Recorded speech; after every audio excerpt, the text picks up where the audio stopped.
പ്രഭാതവന്ദനങ്ങൾ പ്രിയമുള്ളവരെ, മോർണിംഗ് ഡ്യൂവിൻ്റെ ഒരു പുതിയ എപ്പിസോഡിലേക്ക് എല്ലാവരെയും സ്വാഗതം ചെയ്യുകയാണ്. കഴിഞ്ഞ ദിവസവും നമ്മൾ സഭാപ്രസംഗിയുടെ പുസ്തകത്തിൽ നിന്നാണ് ഒന്നിച്ച് ധ്യാനിക്കുവാനിടയായി തീർന്നത്. ഇന്ന് പ്രഭാതത്തിലും സഭാപ്രസംഗിയിൽ നിന്ന് തന്നെ ഒരു വചനം നമുക്കൊന്ന് ഒന്നിച്ച് വായിക്കാം. സഭാപ്രസംഗിയുടെ പുസ്തകം 9-ാം അധ്യായത്തിൻ്റെ 10-ാമത്തെ വാക്യം, ചെയ്യുവാൻ നിനക്ക് സംഗതി വരുന്നതൊക്കെയും ശക്തിയോടെ ചെയ്യുക. ചെയ്യുവാൻ നിനക്ക് സംഗതി വരുന്നതൊക്കെയും ശക്തിയോടെ ചെയ്യുക. ഇംഗ്ലീഷിൽ ഈ വചനം വായിക്കുകയാണെങ്കിൽ വളരെ അർത്ഥവത്തായ, വളരെ പവർഫുള്ളായിട്ടുള്ള ഒരു പ്രയോഗമാണ് നമുക്കവിടെ കാണുവാൻ ഇടയായിത്തീരുന്നത്. Whatever your hand finds to do, do it with all your might. നിൻ്റെ കൈകൊണ്ട് ചെയ്യുവാൻ നിനക്ക് ലഭിക്കുന്നതൊക്കെയും വളരെ ശക്തിയോടുകൂടെ ചെയ്യുക. സഭാപ്രസംഗിയുടെ പുസ്തകം ശലോമോനാണ് അതിൻ്റെ എഴുത്തുകാരനെന്ന് അനുമാനിക്കപ്പെടുന്നു. സഭാപ്രസംഗി പറയുകയാണ്, എന്ത് ചെയ്യുവാൻ നമുക്ക് അവസരം കിട്ടിയാലും, എന്ത് ചെയ്യുവാൻ നാം നിയോഗിക്കപ്പെട്ടാലും അത് പൂർണ്ണ ശക്തിയോട് ചെയ്യണം. പകുതി മനസ്സോടെ, ഇരുമനസ്സോടെ ഒരു കാര്യവും നാം ചെയ്യരുത്. പല ആളുകളുടെയും ഒരു പ്രശ്നം, അവർ ചെയ്യുന്ന പ്രവൃത്തിയിൽ പൂർണ്ണമായിട്ടും ഹൃദയം അർപ്പിക്കുകയില്ല. പൂർണ്ണ മനസ്സോടുകൂടിയല്ല, അല്ലെങ്കിൽ പൂർണ്ണ ഡെഡിക്കേഷനോടുകൂടിയല്ല അവർ കാര്യങ്ങൾ ചെയ്യുന്നത്. അങ്ങനെ ചെയ്യുന്ന കാര്യങ്ങൾക്ക് ഫലപ്രാപ്തി അപൂർണമായിരിക്കും.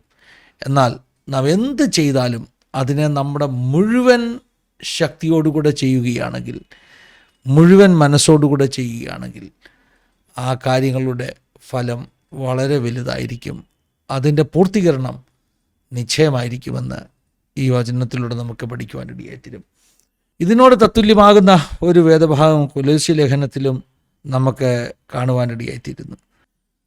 കൊലോസ്യ ലേഖനം 3-ാം അധ്യായം 23-ാമത്തെ വാക്യം, നിങ്ങൾ ചെയ്യുന്നതൊക്കെയും മനുഷ്യർക്കെന്നല്ല കർത്താവിന് എന്ന പോലെ മനസ്സോട് ചെയ്യുവീൻ.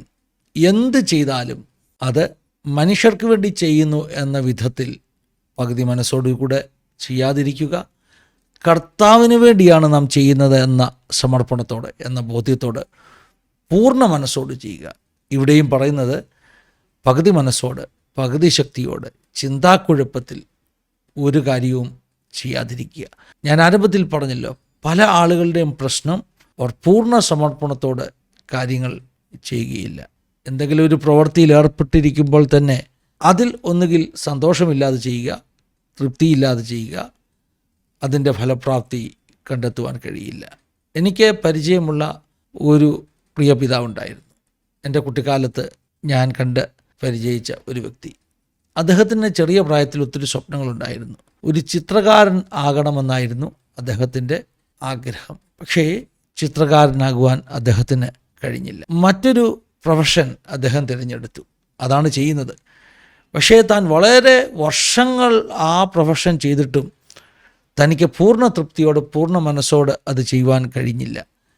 എപ്പോഴും തൻ്റെ പ്രൊഫഷനെക്കുറിച്ച് പരാതി പറഞ്ഞുകൊണ്ട്, ഞാൻ ഇതല്ല ചെയ്യേണ്ടിയിരുന്നത്, ഞാൻ ഇങ്ങനെയല്ല ജീവിക്കേണ്ടിയിരുന്നത് എന്ന് താൻ നിരാശയോടുകൂടെ പറയുമായിരുന്നു. അതുകൊണ്ട് എന്ത് സംഭവിച്ചു? താൻ തിരഞ്ഞെടുത്ത പ്രൊഫഷൻ അതും വളരെയധികം നല്ല ഒന്നാണ്. ചിത്രകല പോലെ അല്ലെങ്കിലും ചിത്രകലയെപ്പോലെ തന്നെ കലാപരമായി സമീപിക്കുവാൻ കഴിയുന്നൊരു പ്രൊഫഷൻ ആണെങ്കിൽ പോലും അദ്ദേഹം പൂർണ്ണ മനസ്സോടെ അത് ചെയ്യാഞ്ഞതുകൊണ്ട് പൂർണ്ണ തൃപ്തി തനിക്ക് ലഭിച്ചില്ലെന്ന് മാത്രമല്ല, അതിൽ ഒരു പരിപൂർണത കണ്ടെത്തുവാൻ തനിക്ക് കഴിഞ്ഞില്ല.